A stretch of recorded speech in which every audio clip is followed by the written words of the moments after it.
नमस्कार दर्शक बंधु वर्षा को लेकिन आसिला गोटे बड़ खबर जहाँ को लेकिन दर्शक बंधु ओडिशा एवं उत्तर ओडिशा रे वर्षा हेबो बोली मॉडल माने आशंका करछंती।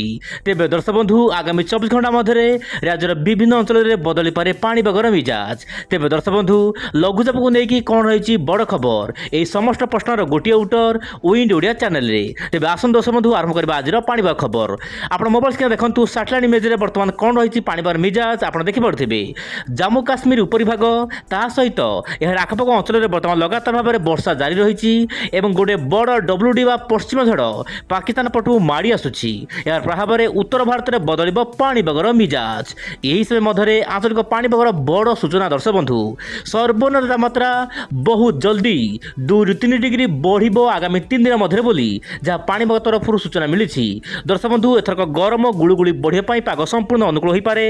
आभ्यंतर जिला गुड़िक जो भली भाव में संध्या समय शीत देखा मिलूला और सकाल समय शीत दिहपर समय गरम मिजाज देखा मिलूला। बर्तमान से रोक लगे माने ब्रेक लगे आसबार आशंका रही प्रबल गरम गुड़गुड़ी आगामी दिन में। तेज दर्शक बंधु मॉडल तरफ विभिन्न मॉडल भिन्न भिन्न आकलन बर्तमान आरंभ कर सारा। एवं आलोचना करवा दर्शक बंधु वायुर चलन आप मोबाइल स्क्रीन देखूँ जो बंगोपसागर मध्यभाग एवं भी गुड़चाप बड़े सक्रिय रही जहाँपाई कि ओडिशा मध्य को उष्ण वायु जावाक चेष्टा करुच्ची जहाँपाई कि ओडिशा शीत विदा नहीं सारी बहुत जल्दी खरार आगमन होउची। आज उपकूल ओडिशार विभिन्न अंचल में तापमात्रा प्राय 35 डिग्री टपी जाइए जहाँपाई कि दर्शक बंधु गरम गुड़गुड़ी अनुभूत होउची। यही समय मध्य उत्तर पश्चिम दिगु वायु सामान्य भाव में आसबार लगी ओडिशा मध्य को जहाँपाई कि ओडिशा रे हल्का फुल्का बादल बाहरी पारे आगामी दिन में बोली जहाँ सूचना मिलूँ। किसी दर्शक बंधु मान कमेंट रही है कमेंटर उत्तर देवाक चाहिए। दर्शक बंधु आप कमेंट रोचे आप भूल तथ्य दौरान मुझे प्रथम कहना चाहिए विंड ओडिया चैनल केबे भी कौन भूल तथ्य दिए ना जहाँ मॉडल आकलन और आंचलिक पाणीपाग सूचना रोचे से ही अनुपात दर्शक बंधु मुझे समस्त सूचना देवाक चेष्टा करुँची। यही समय मध्य दर्शक बंधु ओडिशा रे वर्षा आशंका आप मोबाइल स्क्रीन देखूँ दर्शक बंधु ओडिशा रे विभिन्न अंचल में वर्षा भाव आज आपंकर जमीक आसाम मेघालय आखपाख अंचल में हल्का मध्यम धर वर्षा आशंका रही। बाकी समस्त राज्यगुड़िक पाग शुखिला आसबार संभावना रही देशर विभिन्न भाग में बोली जहाँ सूचना मिलूँ। तेज दर्शक बंधु आप मोबाइल स्क्रीन देखूँ 15 तारीख दर्शक बंधु आप जम्मू काश्मीर लद्दाख यार आखपाख अंचल में हल्का मध्यम धर वर्षा हेब।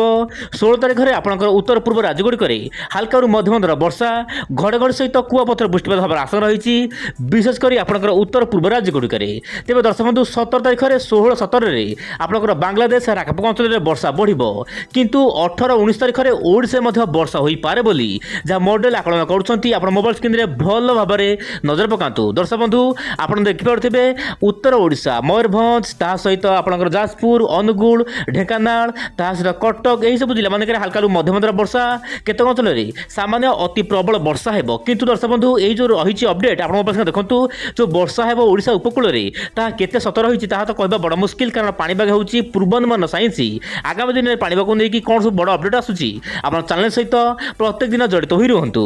तेज दर्शक बंधु जीपीएस मॉडल लगातार भाव में ओडिशा रे वर्षा हेब बोली आकलन आरंभ कर देइछि।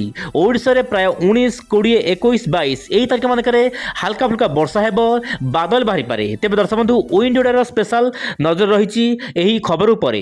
तेज दर्शक बंधु मुझे कहना चाहिए आगामी दिन में जो वर्षा हेब केवल उत्तर ओडिशा मयूरभंज जाजपुर ता सहित केउंझर यही सब जिला मानक हल्का मध्यम धर वर्षा हेब बोली जहाँ जीपीएस मॉडल कहूची। यही समय मध्य उत्तर भारत उपर को पश्चिम झड़ प्रभाव रहिबो माने बड़ पश्चिम झड़ जहाँपाई कि 18 तारीख रु 25 तारीख मध्य उत्तर भारत विभिन्न राज्य में मध्यम प्रबल वर्षा घड़घड़ी सहित कुआपथर बृष्टिपात हम बोली जहाँ जीपीएस मॉडल आकलन करुच्ची। आप मोबाइल स्क्रीन देखूँ ओडिशा 19, 20, 21, 22 यही तारीख मानक हल्का मध्यम धर वर्षा हेब बोली पाग अनुकूल हो पारे बोली जहाँ मॉडल आकलन करुच्ची। किंतु दर्शक बंधु आंचलिक पाणीपाग बा भारतीय पाणीपाग विभाग कौन सूचना दि जाए ना कि आगामी 14 दिन 15 दिन मध्य पाग संपूर्ण शुखिला रही बोली जहाँ सूचना मिलूँ। जदि बा आग को किसी अपडेट आसूची निश्चय पर आगामी दिन में मु अपडेट देवाक चेष्टा करी। यही समय मध्य देखा दर्शक बंधु ECM WF model long range forecast माध्यम कौन रही आगामी 15 दिन मध्य फोरकास्ट आप देखूँ आगामी 15 दिन मध्य ओडिशार पाणीपाग सामान्य बदली पारे। उत्तर ओडिशा आपंकर दक्षिण पश्चिमबंग ତାହା ସହିତ ବିହାର ଏହାର ଆଖପାଖ ଅଞ୍ଚଳରେ ମଧ୍ୟମରୁ ହାଲକା ଫୁଲକା ବର୍ଷା ହେବ ବୋଲି ପାଗ ଅନୁକୂଳ ହେବ ବୋଲି ଯାହା ECMWF ମଡେଲ ଆକଳନ କରୁଛି।